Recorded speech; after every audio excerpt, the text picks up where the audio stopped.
Welcome to the Balanced Voice podcast. We're wrapping up season 4 as we traditionally do with a sit down with Sydney Zuiker, our executive producer. Hi, Sydney. Hi, guys. How are you? Full. So this is a very busy week for Crime Stoppers. Truth be told, the shooting in Uvalde just has taken place, and we're in.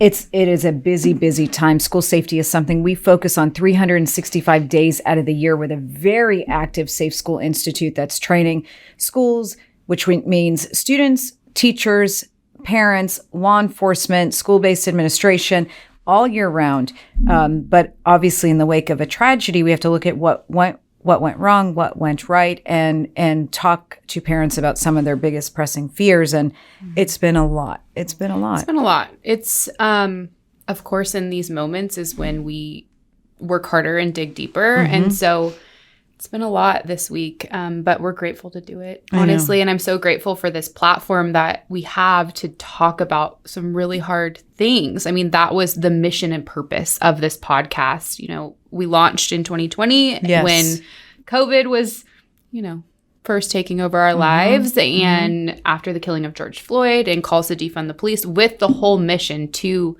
have a place to come and model really hard conversations, which is what we're having right now. I mean, there's the conversation around gun violence and mental health and all kinds of different things going on right now. So I'm glad to be here today.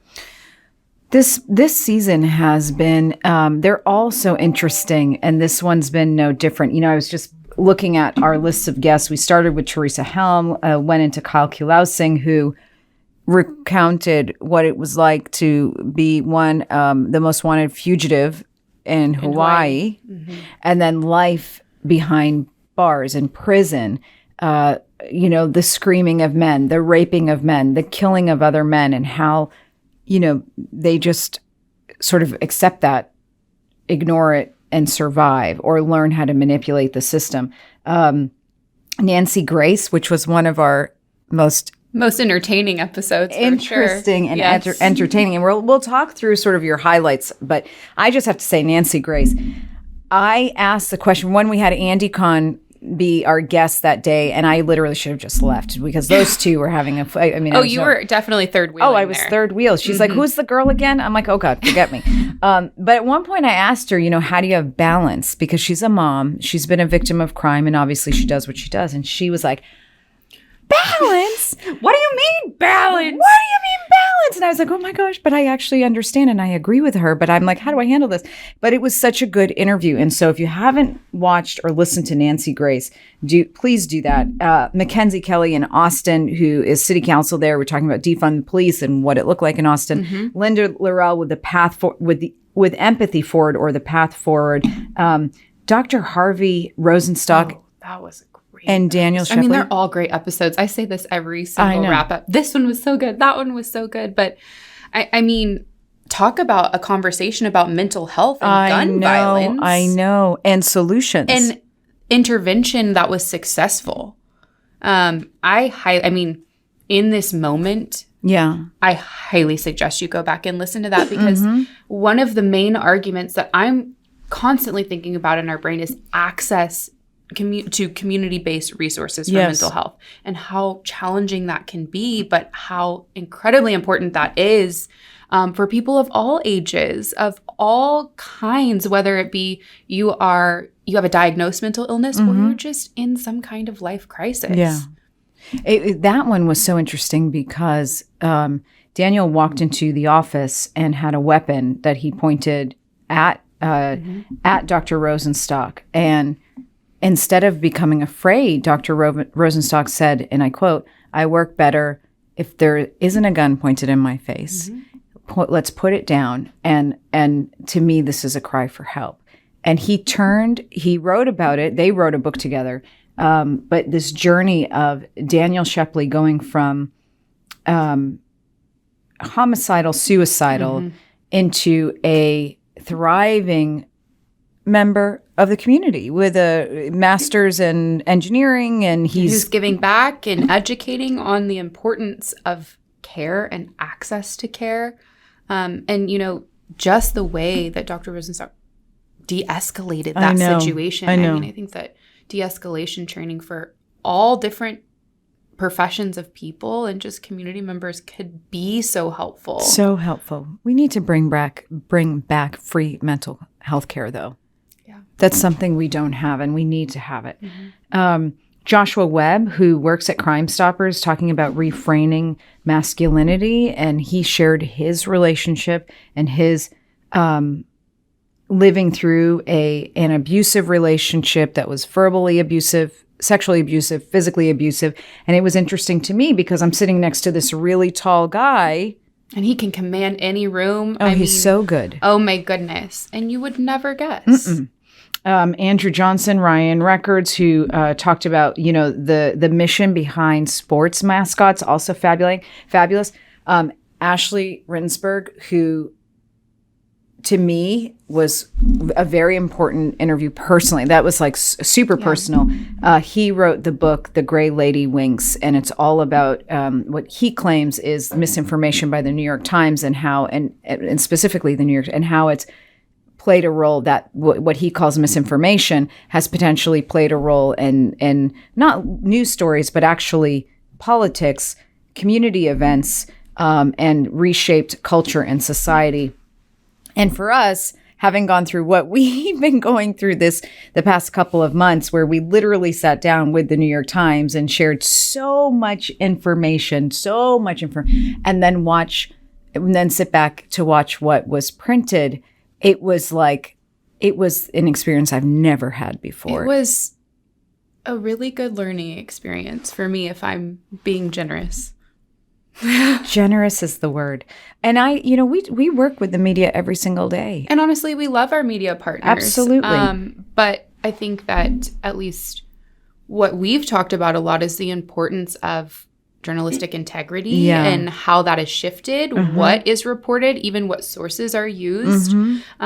Even looking at that in this current school shooting scenario. Yeah. I mean, you hear something from one person and it's just blown up all over the media. And why? And how did we arrive at this point? Social media. Our phones and our ability to connect to the online world. And then we wrapped up last week with Kim Case, my gosh, who we had in studio. So she was only the second person we had in studio this season besides, so it was Joshua, Kim, and now obviously. And she talked about being abducted by 4 men and sexually assaulted immediately in the vehicle, driven to a field, tied up, handcuffed, and eventually escaping. And now Kim Case and her team are filming a docu-series on restorative justice. She is going to be meeting with the lead abuser in her case. He is being released from prison in October.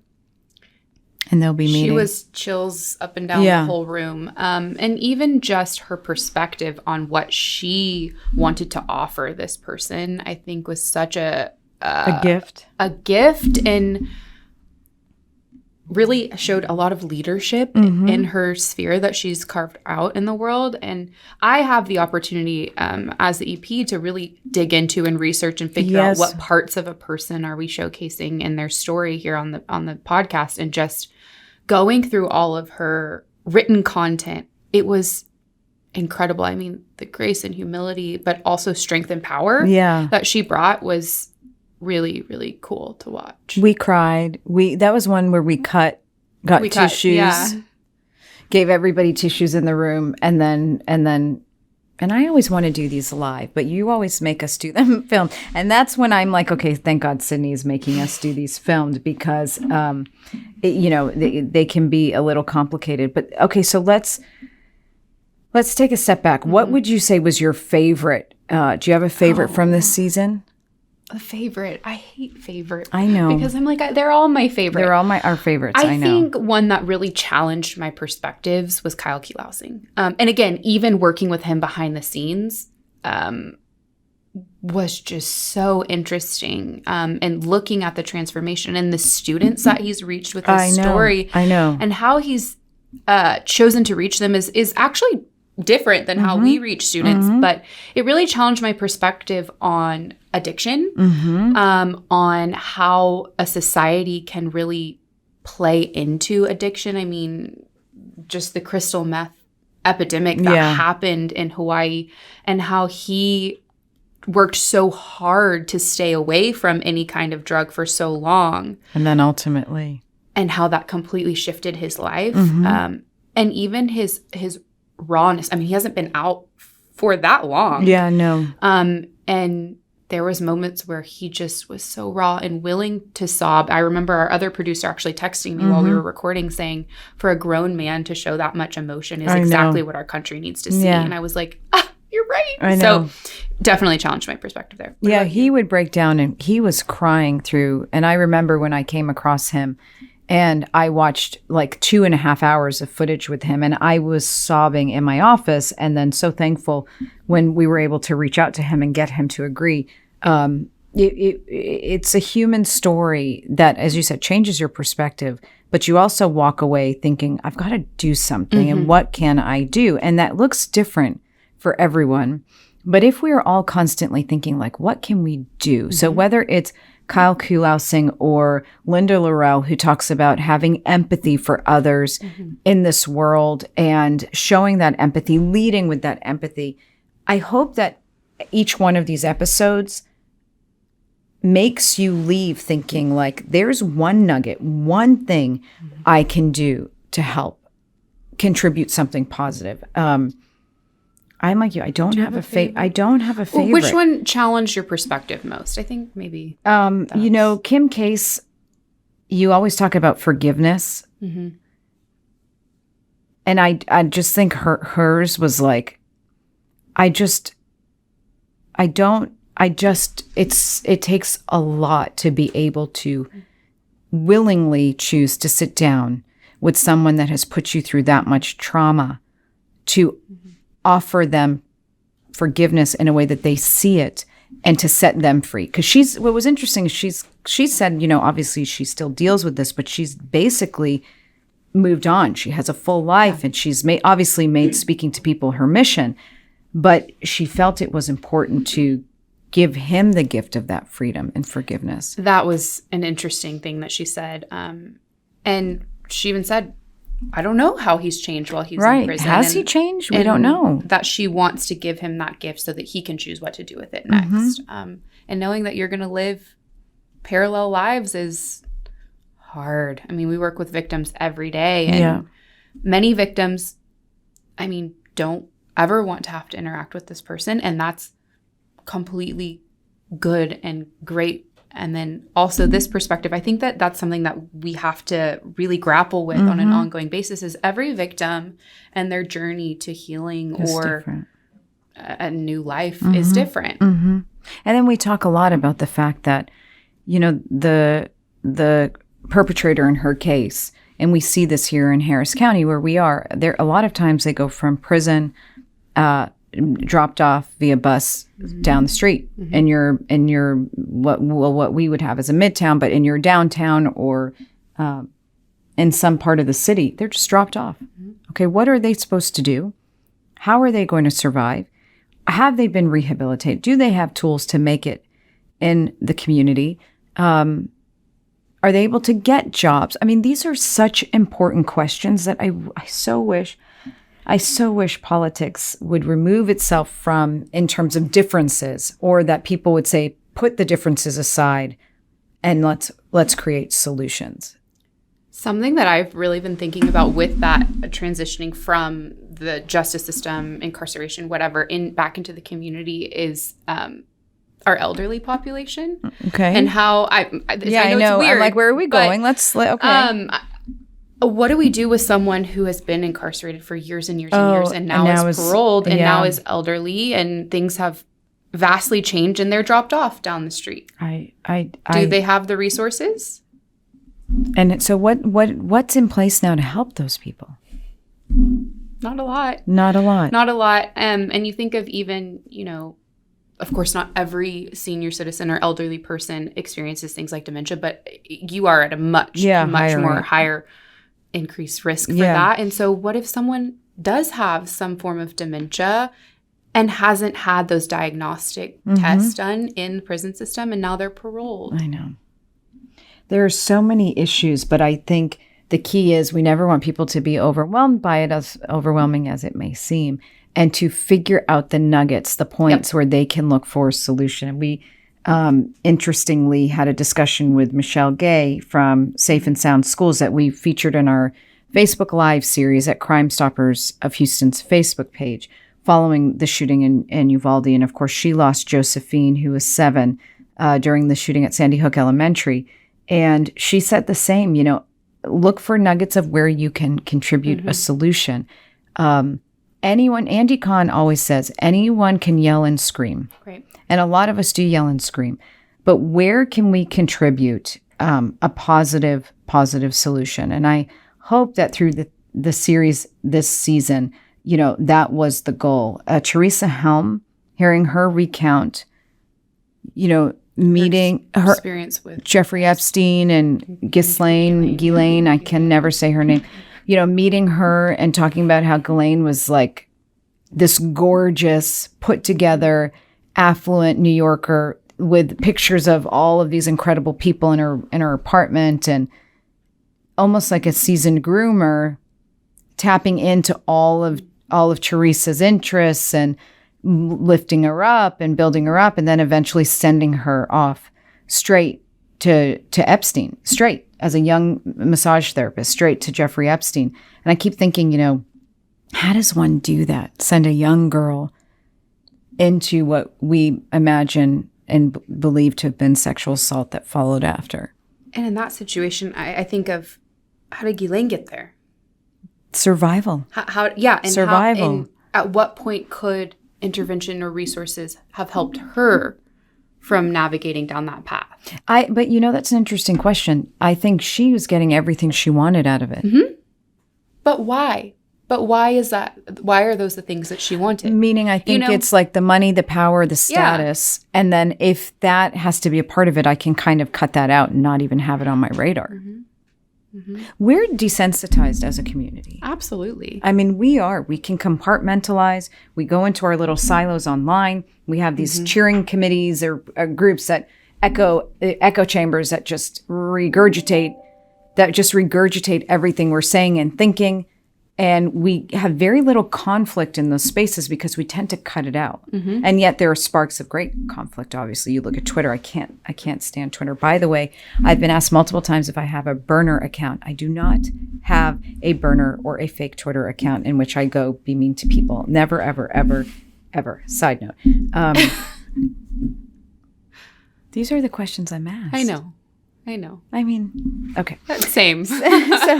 So I find that people are able to compartmentalize, and it makes it easier for them to attack the other. Mm-hmm. I mean, you look at the school shooting. Yeah.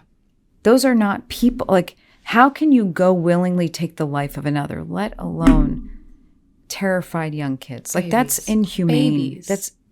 It's like inhumane. At some point, we've compartmentalized so much that we've been able to make sense of the violence that we're pushing out or engaging in. Okay, so as we look forward onto next season, what are you hopeful for? Well, it's going to be interesting. So the podcast is growing, and we're so thankful. We've been so busy this past season that we had plans to have more guests and do more things, but there was literally we were strapped for time. But next season, we'll be bringing in a special co-host just for the season, and we're so excited. We haven't announced her yet, and we will announce her this summer. But we're excited for that. We're looking to have some conversations we were supposed to have last season that we didn't have. We'll be doing those. And I think we just want the podcast to continue to reflect what's going on in real time. So even talking to our seasonal co-host, we've been talking about, we can create a list of wanted guests right now, and we do, we do that.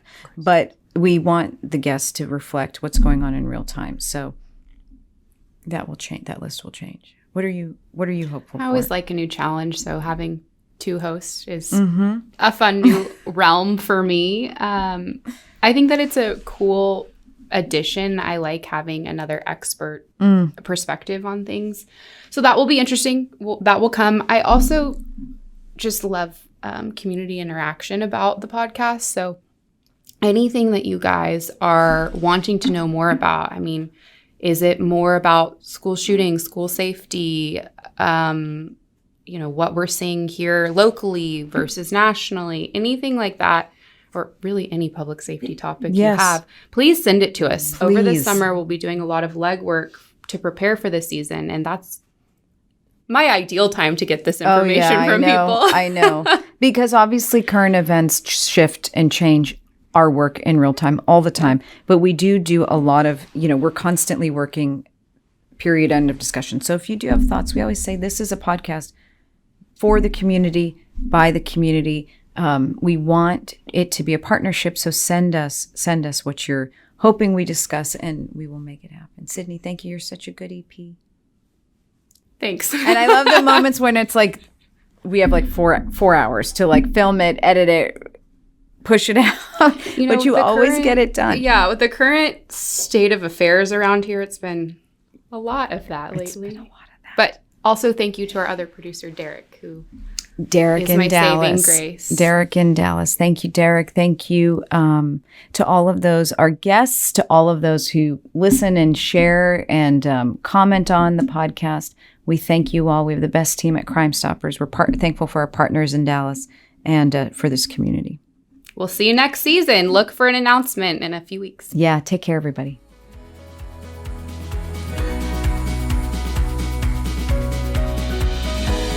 Thanks for tuning in to today's Balanced Conversation. You can find real solutions and tangible resources in our show notes at thebalancedvoicepodcast.com. To join the conversation, follow us on Instagram at The Balanced Voice Podcast and on Twitter at @BalancedVoice_. Stay up to date on Rania's work by following her at The Rania Report, and we can't wait to see you next week for another Balanced Conversation.